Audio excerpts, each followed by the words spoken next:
We had a little technical error there. It's too late. I'm too tired and I got an attitude, so I'm not going to do it over. This is going to be in two parts. But you're smart folks and you'll figure it out, so we'll just continue going on with what we're doing here.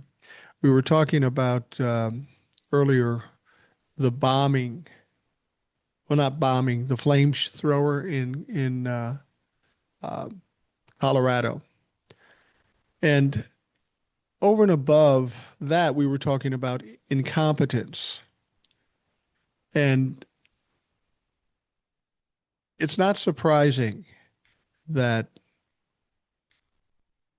the FBI would fuck things up with regards to something like this terrorist attack.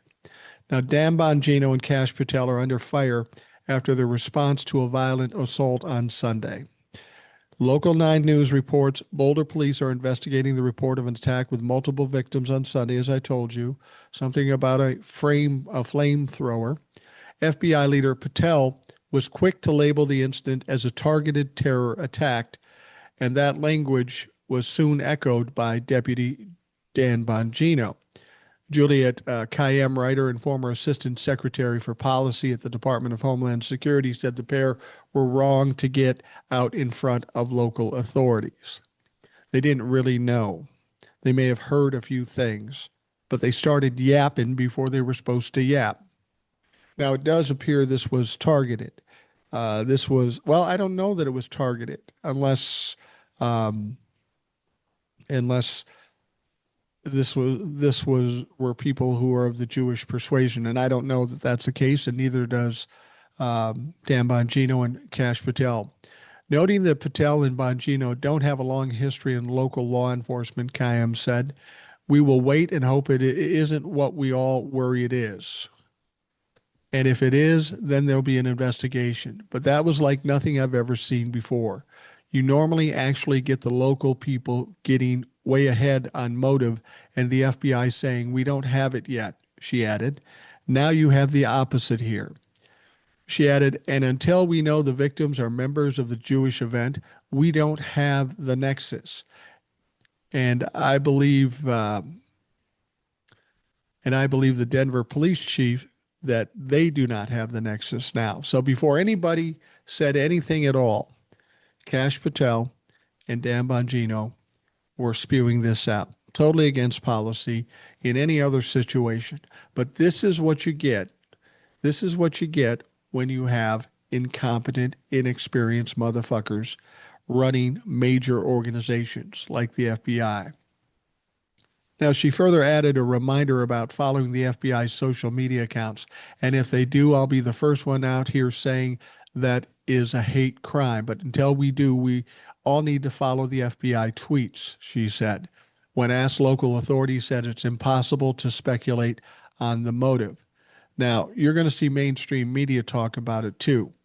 And if what we heard is true, if what we heard is true about this person screaming, save Palestine, uh, and using this flamethrower, I still don't, for the life of me, understand how that's even possible, how that occurred at this point. But that's what's being said, and we'll wait and see exactly what it is. And it probably is something like that. The point isn't whether or not Dan Bongino or Cash Patel was right. There is a procedure and there is a process to do that. And either they got too anxious or they just don't understand. And let's just say this, if they got it right this time, that's fine. But are they going to fuck it up next time? That's the interesting or concerning thing that we have to be worried about with regards to this. And so, as I said earlier, the incompetence and the arrogance that we're dealing with is maybe more dangerous than some of the cruelty or the purposeful things that they are trying to do. And, when you think of Cash Patel and you think about Dan Bongino, they're fucking fools. They're inexperienced. And something like this could be disastrous for the U.S. government, for the FBI. But think about this. We've got somebody equally as incompetent in the Department of Homeland Security, Kristi Noem. We've got somebody equally as incompetent in the Department of Defense in Pete Hegseth. the potential for absolute disasters that could be very costly to human lives and certainly the safety of this country could be devastating.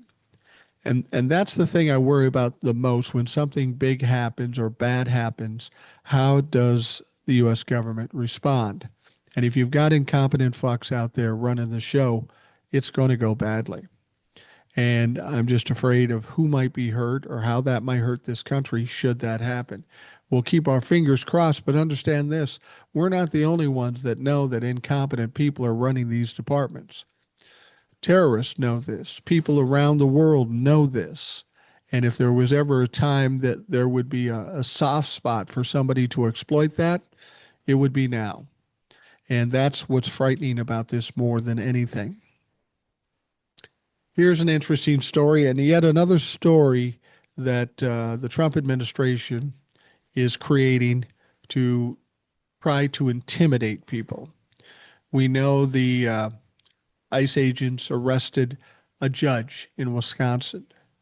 We know that they arrested a representative of the House of Representatives uh, the other day when they were in New Jersey and going to a ICE detention unit.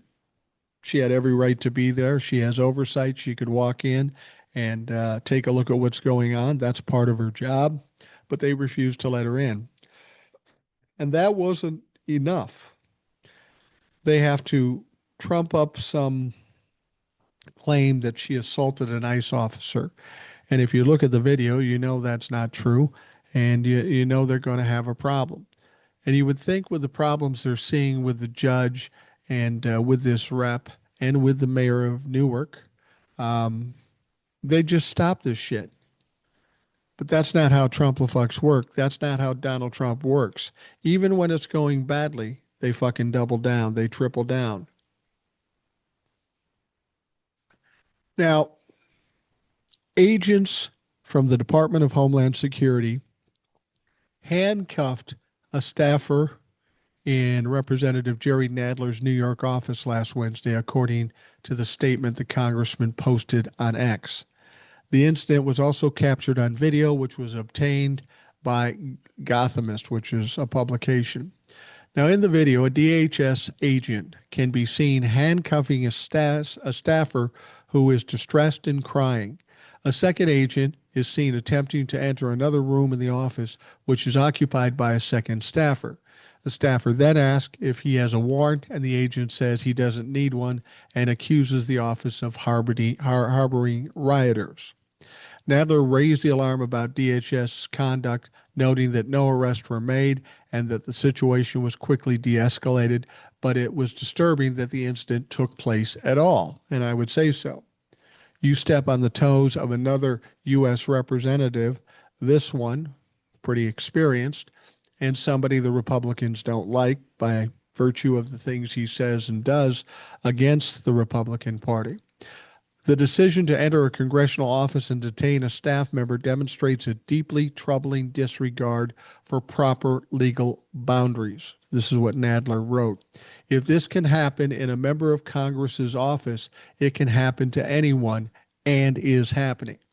And that's an excellent point. If they can walk into Jerry Nadler's office in New York, they can walk into anybody's office anywhere in this country. If they happen to not like what that person is saying or doing, you can expect a possible visit. Now, when they were asked if they had a warrant and they said they don't need one, that's absolute bullshit. If you're going to go into somebody's building and handcuff somebody and then not arrest them because you fucked up again, that is a problem. That is a huge problem. It is contrary to the Constitution. So it'll be interesting when Jerry Nadler does this because he's fairly powerful in the House of Representatives, and some of the older and younger, for that matter, representatives in the House, they've got to be pretty pissed off right now. I don't know to what extent they can do anything to push back on this because they don't hold the majority as yet. But I expect we will hear a lot of noise out of this. And then if the Democrats get the majority back in 2026, there's going to be a lot of investigations. There may even be some indictments and prosecutions. Now, in a statement regarding the incident, a senior DHS official told HuffPost that members of the Federal Protective Service responded to information that protesters were present inside U.S. Representative Jerry Nadler's district office in Manhattan, New York. The statement also claimed that agents visit the office to ensure the safety and well-being of one of those present due to earlier incidents in a nearby facility. The statement does not reference the Department of Homeland Security about the office harboring rioters and has been contested by Nadler's chief of staff, Robert Gathim, who has called it a total fabrication and a lie. And that seems to be the case. No one was caught. The person who was detained was let go. I don't know where they got their information, but clearly it wasn't uh, a very good resource for that information because once again they were flat out wrong. DHS's statement that they were coming in for a safety check doesn't mess with the video. You're coming in to check the safety of the people in the building, and you end up handcuffing one of the staffers in the building. Sorry, that doesn't make any fucking sense.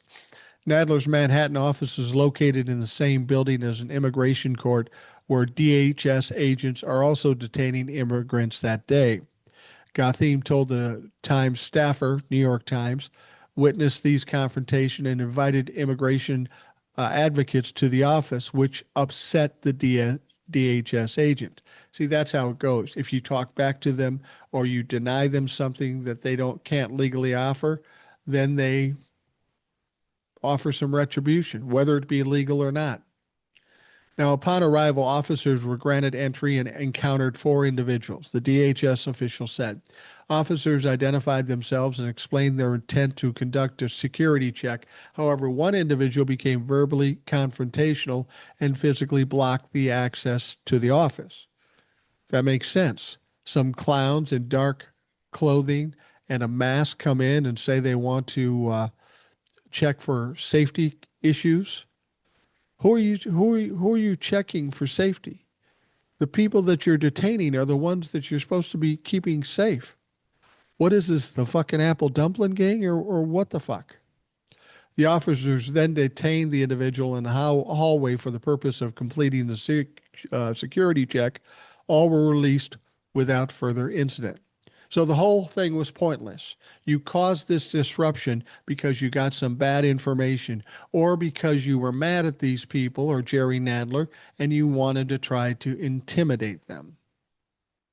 That's what this was about. It was about intimidation. And this is part and parcel to anybody trying to create a fascist state. This is fascist behavior. This shit has to stop. We're hearing about people in San Diego dealing with ICE officers out there grabbing people off the street. And apparently there's some pushback and there's some people fighting back in this situation. And this is what we're going to see. I don't know if they're asking for it or they don't expect it or they want it to do something else. I don't know. But you keep doing this. You keep doing this sort of thing solely out of intimidation, not because you have any facts. There's going to be people that fight back. And sure, they're going to ask you for a warrant. They're going to ask you why you want to come into a place that's not necessarily needed to be checked. If they were going in there for safety issues, wouldn't you just ask the people in the office you walked into, you feel safe? Any problems? And if they say no, get the fuck out. Now, DHS agents' detention of Nadler's staffer follows a multiple cases of federal law enforcement penalizing Democratic leaders. Isn't that funny how it's all Democratic leaders? Previously, of course, ICE officers arrested Newark Mayor Ras Baraka while he was visiting a New Jersey detention center, and New Jersey's federal prosecutor also charged Democrat Representative LaMonica McIver with assault over alleged actions at the facility during that same visit. You can see what's going on here. It's purely intimidation. They have nothing on any of these people. They dropped the charges against the Newark mayor. They're still trying to charge LaMonica McIver, but what they did was a little illegal too. Prior to them filing charges. They tried to intimidate her to get her to admit she did something wrong so they wouldn't have to go to court. Because as we've talked about before, the last thing these fucks want to do is go to court because then there's going to be witnesses and discovery and they are going to look like fools. But when she wouldn't cooperate and give in and claim she was wrong, they had to charge her. By doing what they did, that's probably going to get this case thrown out. You can't do that prior to a trial. And they know that, but they're too arrogant to back down when they know they're fucked. And trust me, they are fucked. Nadler condemned the aggressive and heavy handed tactics employed by DHS against his office and immigrants in general in a statement. Trump and the Department of Homeland Security are sowing chaos in our communities, he wrote. And that's exactly what they're doing. And they're doing it intentionally. They're doing it absolutely on purpose. This is what they want to do. The question is when is enough going to be enough? I don't think Donald Trump and the Trump-fucks will ever stop unless they're stopped. That is the way it is with bullies. Until you slap the taste out of their mouth, they aren't going to stop doing what they're doing. They're just not. And it's a matter of how do we do that? Again, we have the courts pushing back and saying that you can't do this, denying them at every step of the way. But there's got to be some kind of enforcement here. And as I've talked about before, the courts do have law enforcement working for them, and those are the federal marshals. Unfortunately, the federal marshals work for the DOJ and Pam Bondi, and we know how that's going to fucking play out. So, I don't know. We have to wait and see how this all plays out, but I'm getting fucking tired of it. I'm getting tired of them trampling on the Constitution and nobody doing anything. People have said we are the last line of defense, we the people. And we're doing as much as we can do right now. The only thing left, and what I'm most fearful of, is actual violence. When you get ICE officers or people going into a representative's office, at some point, somebody's going to push back, and it's going to get violent, and it's going to get ugly. I even read an article about a group of, well, it was basically an African American militia who were going into towns to protect people from being accosted by ICE. I don't know to what degree they're going at this, but that is the beginning of potential violence in the streets. It seems like Donald Trump and the Trump-fucks are aching for this, and that's what's most troubling, that they want this. Some people think that they want this so that they can claim martial law. I don't know that that's the case, and I don't even know if they tried to do that, that would work. There's too many people showing up at protests. There are too many people on the streets and angry. And they're not just Democrats, they're Republicans too. We're seeing that in the town halls. It's very frustrating to watch this because in most situations, as I've said before, I like to use logic and common sense. This happens, so this naturally will happen. Unfortunately, since Donald Trump won the election on November 5th, I quickly found out logic and common sense don't actually always work in these situations. And that's what makes it so difficult. If somebody breaks the law or does something ridiculous, like what happened in Jerry Nadler's office, there would be some retribution. There would be an investigation. There would be a trial. But there's not going to be in this case because the people that would have to bring the indictment are the people that are fucking doing this. And that's what's troubling. As I've said before, this seems like it will never stop, but it will. It can't continue the way it's going. There will be an ultimate crash and burn of Donald Trump and the Trump-fucks at this point. And I'm afraid that the only thing you can do is wait till it happens. And that sounds horrible because you're just kind of sitting there with your thumbs in your ass waiting for something to happen. But for the life of me, I can't think of what else could be done save for people getting in the streets and getting violent. And we certainly don't need that. That will cause all kinds of other trouble. Now, we all know of the bromance between Donald Trump and Elon Musk, and that's gone sideways. Oh, big surprise. Nobody saw that coming. Two malignant narcissists working together hand in hand, that won't go wrong. Well, it did go wrong. And the reasons given by White House insiders on why Donald Trump withdrew the nomination of Elon Musk's associate, Jared Isaacman, to head NASA are now being questioned. So here's the deal. Elon Musk gets kicked to the curb because Donald Trump is now wondering, was everything that Elon Musk said just bullshit? That's pretty much what he asked. And I would have to say yes. Elon Musk came in and said he was going to cut $2 trillion in waste. Couldn't do it. Then he said he'd cut $1 trillion in waste. Couldn't do it. Then he actually cut or claims to have cut $150 billion in waste, but won't show us the fucking receipts. This does seem like a bunch of bullshit. And even Donald Trump knows it's bullshit. So that's why Elon is no longer in the mix. Regardless of what Elon says or Donald Trump says, Elon is done. Doge is still in existence, and I don't even know what that means without Elon Musk. I don't know who's going to run it, who's got the ability to take the beating that Elon Musk did. So, anyway, Elon Musk, in doing what he was doing all across the U.S. government, his biggest concern was do things that would benefit his companies and himself.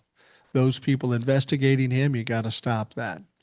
If there's a possibility to input some of his products or services into the government in place of what's being used now, that's what he would do. And part of that was with NASA. Of course, he has SpaceX, and he wants to basically replace NASA with SpaceX. So when Elon Musk was working with Donald Trump and they were still best girlfriends, he pushed with Trump to add associate Jared Isaacman to the head of NASA. And then all of a sudden, when this thing went sideways with Elon Musk and Donald Trump, now he's out. According to a report from the New York Times, Maggie Haberman and Ryan Mack, the dismissal of Isaacman was officially described as due to prior associations, which was meant to convey it was because he had previously donated to Democrats. Wow. What happened with that? How did Elon fuck that up? According to insiders, the president was only recently alerted to Isaacman's Democratic largesse, but now with Musk out of the White House, the excuse is being questioned. The Times is reporting those donations were old news, while Mr. Trump privately told advisors in recent days that he was surprised to learn Mr. Isaacman's contributions, that he had not been told of them previously, and he and his team were briefed about them during the presidential transition in late 2024 before Isaacman's nomination, according to two people with knowledge of the events. So he knew about this, but now he's using it as an excuse because he's trying to stick it to Elon Musk. That, of course, is what's going on here. The report adds that Isaacman also has confirmed he directly told Mr. Trump about these donations when they met in person weeks after the 2024 election. You don't think Donald Trump's lying here, do you? That that couldn't be. With the White House not responding to questions clarifying who knew what and when, the Times report added Mr. Trump is said to have deferred to Mr. Musk on the choice given his success with SpaceX. But Mr. Trump told Mr. Musk on Friday, his last day in government, that he planned to pull Mr. Isaacman's nomination. Allies of Mr. Musk and some allies of Mr. Trump spent part of Sunday publicly trying to salvage the nomination. But the moment Donald Trump decided he was going to be out, there was no salvaging anything. Donald Trump was not in a position or even willing to do something along those lines. That wasn't going to happen. And again, it has to do with Elon Musk wanting to put this guy there to somehow infiltrate NASA with his own SpaceX organization and trying to make fucking money. That's frankly what he was trying to do. And in the process, he fucks up his job. Donald Trump kicks him out because he's worthless to him now. He doesn't need the money. Elon Musk isn't doing what he says he's doing. So now Isaacman's out, which may be good. Well, it can't be bad because if Elon Musk was involved, you know it was going to go badly one way or another. But this is exactly how Donald Trump works. He claims to be only hiring the best people. But it's funny, all these best people always seem to get fired. And when Elon Musk went by the wayside, so does this Isaacman now. Even though Donald Trump knew all this information ahead of time, he's now using it as an excuse so that he can fire this guy and put some other fucking clown, no doubt, in there. And Donald Trump, Donald Trump likes revenge. If he's getting rid of Elon Musk, he could keep this guy in there, but he's trying to punish Elon Musk too. Now, Donald Trump said that, Elon will still be around. He's not going to be around. He's done. Donald Trump doesn't want anything to do with him. Once he kicks you to the curb, you're pretty much done, unless you come back begging and giving him money. And I don't think Elon's going to do that right now. He's got enough troubles with his own businesses tanking. So the NASA nomination is out.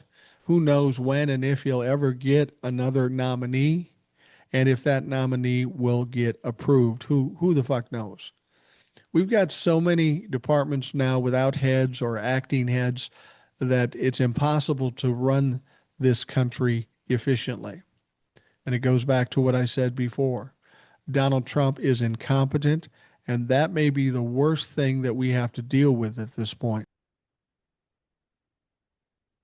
Now, it's bad days all around for Republicans. It's not just Donald Trump that's getting his ass kicked. Mike Johnson, the Speaker of the House, he's got all kinds of problems. He's trying to get this big, beautiful bill passed, and it doesn't look good. Republicans are walking away from it. He's trying to explain to people that they're not really cutting Medicaid, or if they are cutting Medicaid, it's only the waste. And when you talk about $880 billion out of Medicaid, it's hard to believe that that's all just waste, especially when they made cuts before claiming to cut waste, and they just do a shotgun effect and cut everything. And then after the fact, they say, oh, we fucked up. We're going to put this person back in or this group back in. A caller to C-SPAN Washington Journal program accused House Speaker Mike Johnson of being a liar because he espouses Christianity while stripping aid from impoverished people. Well, I think that's a good point. That makes some sense. During Sunday's program, an Oklahoma Democrat named Joe called in to speak to right-wing pundit Eric Erickson. I want to come down to the granular level of some of the teachings in the Bible, Joe said. And one of the things that's clear in the Bible that God hates, literally hates, it says this in Proverbs, is a lying tongue. And the Republican Party, though they take oaths on the Bible to come into office, they just lie constantly. Even Mike Johnson is the worst liar of them all, he added. When Jesus fed the hungry and he fed 5,000 people with fish and bread, did they have a work requirement? Good point. Erickson agreed that all politicians are liars. Now we're just talking about Republicans now. This is what they love to do. Well, Democrats lie too. Yeah, but Democrats aren't in power. Democrats aren't taking food away from the poor.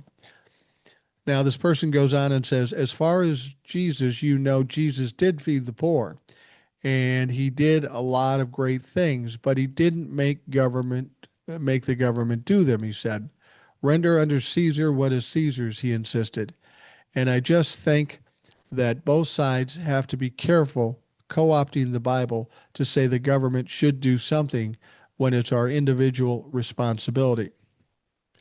As a conservative, I personally think that we've abdicated too much responsibility to the government so that we ourselves don't have to get our hands dirty, Erickson continued. And we would be better off then in a better fiscal position if you and I step up and individually do these things instead of making the government do it. Johnson's big, beautiful bill would stand as the deepest cuts to the Supplemental Nutrition Assistance Program, SNAP, in history. This is this is what they do. Government has no responsibility to do it. It's all the individuals that should be doing it, and we need to save money. Well, if we need to save money, then please answer me this.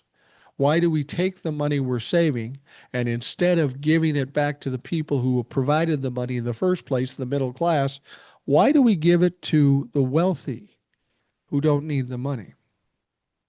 Well, we give it to the wealthy because they're greedy fucks and they put money back into our politicians. And as I've said before, it's not just Republicans, it's Democrats too.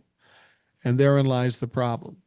Secondly, I have a problem with anybody on the Democratic or the Republican side bringing up the Bible when it comes to our government. It's very specific. There should be a separation of church and state. That's very clear. Now, the radical right and the religious right will try to talk around that, but it's very clear. It's very fucking clear what we should do, what we've always done. They act like when Joe Biden was in office, we were in economic problems. We weren't. We were the envy of the entire world with our economic situation coming out of COVID. But leave it to Donald Trump or the Republicans to break something and then insist that they've got to fix it. But then, of course, they don't fix it because they're fucking incompetent. This gentleman makes a good point with Mike Johnson. He is a liar. And I think Mike Johnson has some problems. If Mike Johnson doesn't get this big, beautiful bill passed, and it looks like it's going to be very difficult to do that, you're going to see people coming after Mike Johnson. We thought they might do it in the past. Donald Trump saved him. But Donald Trump is pretty strongly behind this big, beautiful bill. And he may be jumping on the bandwagon to get rid of Mike Johnson. And I think Mike Johnson understands this. I think he feels the pressure because he's not going to get this thing passed. All right. Senior journalist Jim Acosta warned in an article published Sunday that President Donald Trump is spiraling further into incoherency. Yeah, you think? He says this is not hyperbole. This is simply stating the obvious to anyone who wants to face facts, he wrote on his Substack, noting that Trump's apparent cognitive decline is a story that has largely been overlooked. Yeah, there's no question about that. We love to talk about Joe Biden, but what about Donald Trump? When Donald Trump was running to return to the White House, much was made of President Biden's cognitive abilities. This reporter and others, though too few, sadly, tried in vain to call attention to the unhinged elephant in the room. Trump's mental state was a much bigger story, Acosta wrote. Now, the current occupant of the Oval Office appears to be spiraling further into incoherency. Consider Trump's latest excursion into the cringy realm of making believe his Truth Social retruth amplify the astonishingly nutty conspiracy theory that Biden was executed in 2020 and replaced with a clone. They want to say that his cognitive ability was diminished, but then they say he's a clone. Which the fuck is it? Is it him and he's diminished, or is it a clone? Because I'm assuming the clone can't be diminished, or a robot, or whatever the fuck they want to say. This is what they do. They say one thing. If it doesn't work, they say another thing, and they don't necessarily coincide. Acosta raised a question. If the so-called deep state really intended to replace Biden with a double, wouldn't they choose somebody younger? The journalist said Americans are finally realizing that Trump is not in a good place. Rather than being led by a boring yet competent president, America has rapidly aging and raging Oval Office occupant who needs his own executive orders read out loud before he can sign them, much like a convalescing relative going over his last will and testament. On Saturday, Trump was criticized for sharing the post containing a debunked conspiracy theory that former President Joe Biden died in 2020. He said he was executed, actually. Trump reposted a message on Truth Social's platform claiming that Biden was executed in 2020 and the clone replaced him. If that isn't proof of diminishing cognitive abilities, I don't know what is. And Jim Acosta makes a good point. Jim Acosta says it's largely ignored. This is why I hold the media so responsible for the situation we're in currently with Donald Trump. If journalists simply did their jobs, Donald Trump would have never been elected president the first time. I mean, think about this. We were talking about it before. They will interview him. He will say something outrageous. No pushback. They just let him continue to rattle on. But in this recent press conference, where a woman reporter stood up and said, "What is your response to people on Wall Street calling you taco?" Trump always chickens out. You saw what Donald Trump looked like when he heard that. He's still fuming about that. And as I've told you before, the best thing you can do with a malignant narcissist is impugn their masculinity, their bravery, their integrity, and put it in such a way where it's embarrassing to them. And that's what this woman did when she asked this question. He was embarrassed on national television. And you saw what happened to him when they did that. Now, if they would have done that in 2015, 2016, 2020, or even 2024, held his feet to the fire, he would be exposed for the liar and the incompetent fool that he is. But instead, the media chose not to do that. They chose not to question him or give him pushback at all. Well, now things are changing. There is going to be some pushback. And this is where the spiral starts and the crash ultimately ends. He'll come to a point where he can't really explain his way out of it, and he will get embarrassed. This is the worst thing that can happen to Donald Trump if he is embarrassed. You can convict him 34 times and do all this other shit, but if you embarrass him, that is going to be the end of Donald Trump. That is the strategy that they should have had in 2015 when he was running for president and was talking shit about everything from Obama's birth certificate to Hillary Clinton's emails. If they held him accountable, forced him to come up with actual evidence of the things he's saying, he would have never been president. But the media fucked up in 2015 and 2016, and you would think that they learned a lesson. Nope, because they did the same thing in 23 and 24. They actually did it in 2020 as well, but it didn't work that time. But they keep pushing this narrative.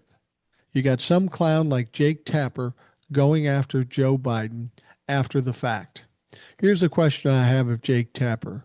I think he fancies himself a journalist. If you knew and had proof, actual evidence, that Joe Biden's cognitive ability was diminishing while he was president, wouldn't it make sense that you brought it up then when the country was at risk? Don't you think that would have been the best time to do it? But oh no, he's got to wait till after the fact, after Biden's no longer president and can't do anything in response, and he sells a book. Jake Tapper has got to be one of the most disappointing, I won't say journalist, but figurehead on mass media to date. And of course, I'm excluding all the Fox News people because they're all fucking idiots over there. But Jake Tapper, he is an embarrassment. And we should have learned something when he was one of the moderators for a debate when Joe Biden wasn't doing well that particular time. We should have known then, because the way he handled it with his co-host was absolutely appalling. And then after the fact, coming out with this book after Biden's out of office. What a fucking pig. I don't like the guy. I think he's a horrible reporter. I wouldn't watch him for anything in the world. And if he's getting pushback, if he's getting hate mail, well, that motherfucker deserves it. Ain't no question about it. All right. We are going to wrap up the Rational Boomer podcast. Um, I will tell you, I don't know what I'm doing tomorrow, but it'll probably be better than what I did today. But the bottom line is, it's done. I said I'd be here every day. I'm here every day, and we'll talk about something each and every day. So anyway, thank you for taking the time to listen. I hope you have a great day, and we'll talk to you again tomorrow.